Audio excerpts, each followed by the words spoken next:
And we're going to move on to number 5. Thanks.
When I was scoping this out, that music was awesome.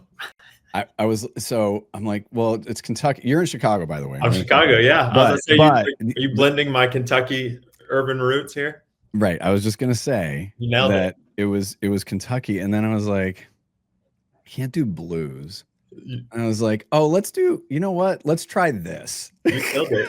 Honestly, I'm like, I want that. Whatever that was, I want. I'll send it over to you. Yeah. That was great. I was literally jamming out. And I was like, why did you choose this? And I'm like, does he know that this is like my actual type of music I like to listen to? I can read the tea leaves. Yeah. Let's put it that way. No, and we've gotten a chance to meet and talk before, and I'm just a little bit. It's like it's nice I feel honored to be. I've watched so many of your live streams that actually be on it and be at a top 5, a number 5. Are you kidding me? Listen, you. That's great. It's awesome. You are you're so unique. You're just in the very best way. So you identify yourself as a misfit. Yep. I think that works. I guess so. I think Christy actually identified me as that. She said, I think you're a misfit. Christy highlight. Like, yeah. So here's the thing. Like, you just, first of all, I want to start with your wedding. Like, I want us to start there because I think that contextualizes everything. Okay. It was Wonderwoods. It was a 3-day thing. You got, when I saw that New York Times article, I was like, get the fuck out. It's still a little crazy. Yeah. It's wild. So you got to walk us through this, please. Yeah, I guess where to start. So my husband and I, we've been together for 14 years. We got married in 21. It was supposed to be 2020. COVID obviously gave a little push. We just were like, we kept thinking about ways we wanted to get married, and we of course, don't have much religious background. We didn't really connections to sort of that angle of it. And we were just like, we want to do something that we genuinely would love. And I cannot stand being in a collared shirt. I hate the stuffiness. I can't stand black tie. Like, that's just not my energy at all. Yeah. And so we kept thinking about different ways to just have a little bit of a more unique. And then literally one day I just had this epiphany. So my family owns some land outside of my hometown in Kentucky. We've got about 40 acres. My mom's a potter. She makes pottery at her studio out there. My brother lives out there, has a beautiful place. And we have a pond and we just have all this space. And I was like, wait a minute, you know what if we did? And I was, I think Coachella was happening at the time, or all these things. And I was just like, wait a minute, let's do a camping music festival. And before I even presented it to my husband, I started building a deck, because of course we think in decks, right? Yeah. So I started piecing together, literally I got inspirational photos. I was thinking about the name just came to me. And I just put it on, a page, and I pitched it to my husband, and he was just like, absolutely, without a hesitation. And so we literally built out this pitch deck, and I took it down to my parents, because of course you got to ask your family, like, hey, can we host hundreds of people and musicians and all this stuff? And yeah, we went and pitched it to them, and we created this long weekend we had about 150 people camping for 3 days.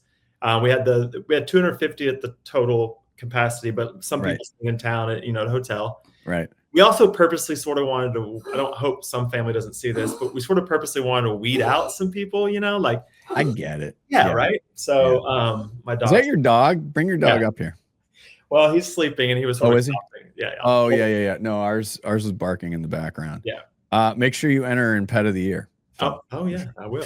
But yeah. So, anyways, we created this space. We had artists come, and they did so it was like an art and music festival. We had live displays of an mural artist painting a car. We had 3 DJs and some local bands. We had people come from LA and New York, and it was just a blast. And how we got New York Times is a friend of mine knew a writer that was looking for new stories and unique stories. And he sent that would qualify. He sent her our website, because of course we had a website. Yeah, right. And anyone can go look at it. If you're watching, go to wonderwoodswedding.com. Go check it out. So good. And she heard about it, and she went to the website, and before she even asked us, she pitched her editors, and they said they flew her down, and we hosted her, and she camped in tents and stayed the whole time and had a blast. So I love it. Yeah. All right. So let's talk about work. Let's talk about the front of the mullet.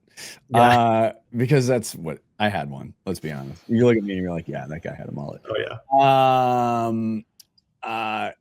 So on the work side of it, obviously the Christine Whitheiler fan club, Western president here. Yeah. You turned down big agencies to be at Cornett. Tell us about, and I think I understand why, but I want to hear it from you, why you made that choice. Yeah, for sure. On there were so many reasons at play. Some of the ones I think we all hear on this, just tired of the larger corporate thing, but really more on a deeper level for me, not to get all super deep, but I'm from Kentucky, born and raised, been in Chicago the last 15 years. And I've just, as most people who are from smaller markets and southernish states, you sort of get a stereotype around you. And so when you are sort of dropping, I'm from Kentucky, and people are like, oh, Kentucky, I've never been, or oh, do they wear shoes down there? Literally you still get that. Try this place. Try Oregon. Jesus Christ. Right. You still get that stuff. And that's also part of why, tapping back to the wedding, that's sort of why we also got married in Kentucky, to just continue to shed the stereotypes of that it's not a loving place for the queer community, and that's not a progressive place, because it's quite the opposite. It helps that Andy Bashir is your governor. So but that's a different conversation for another time. He's going to make a great vice president, then a president. Okay, please continue. Go ahead. And so honestly, I had seen Cornett's work popping up throughout my career, and always was blown away that, again, they were based in Kentucky, and I was really proud of that. And but I was happy where I was at the time and all that stuff. So I just had this moment of, when I wanting to be a part of something bigger, wanting to be a part of giving opportunity to a team of people who deserve it, and just continue to shed that light on the state, shifting the perspective or perceptions of Kentucky. Amazing creative work and killer talent and big ideas can come out of there. Hell of a place to live. Hell of a beautiful place to live. It's beautiful. And then when I met the team, when I met Christine, when I met Whit, I was like, I just got to be a part of supporting these people. Yeah. And that's the thing. Yeah. It's not so much simply the work, you're supporting them. And and same with the team. It's like when in my role, being able to bring opportunities to these people who are not jaded by all the brands they've worked on for millions of years. You know, they're legitimately stoked to every opportunity that walks in the door. So I'm with it's you. Cool. You like to loiter at Merchandise Mart with cardboard signs trying to get prospects, say hello, I'll buy you a drink. I think that's very funny. It works. It's working. Well, I know.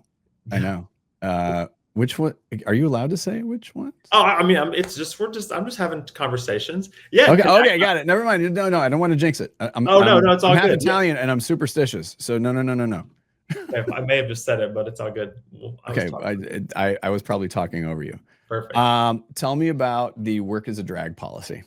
Yes. Work as a drag policy. That was a really fun campaign Cornett did. So right when I joined Cornett, it was really in the heat of all of the anti-drag legislation that was happening all over the country and anti-LGBTQ laws being pulled into place. And, you know, it was one of those moments, again, going back to what I was just talking about, of just like, that's not what we stand for. That's not what Cornett is about. You know, to be a beautiful, great creative place, you have to be accepting of yourself and who you are and bring your full self to work. And it was really hard. I had just started. And so in that time being like, oh yeah, and I work for this agency in Kentucky, when the whole world was like looking at Kentucky and Tennessee and being like, what's wrong with these places? It was really hard. So I brought up to, you know, the team. I was like, hey guys, what if we did this? Let's put this policy in place that you can come to Cornett in drag if you please. You are welcome to be your full self at the office at all times. And if that means being in drag, come on. You know, if it's not. So we put a program in place. It's officially in our HR policy, and we did a really cool campaign, little video with Scarlett Envy from RuPaul's Drag Race, and she's originally from Louisville, Kentucky, but out in LA, and some other local drag queens, and just had a fantastic time. We got Wit and some other people in drag, and just got ourselves educated about drag, but also celebrated the community. So love it, absolutely love it. I could talk to you all day, but you know.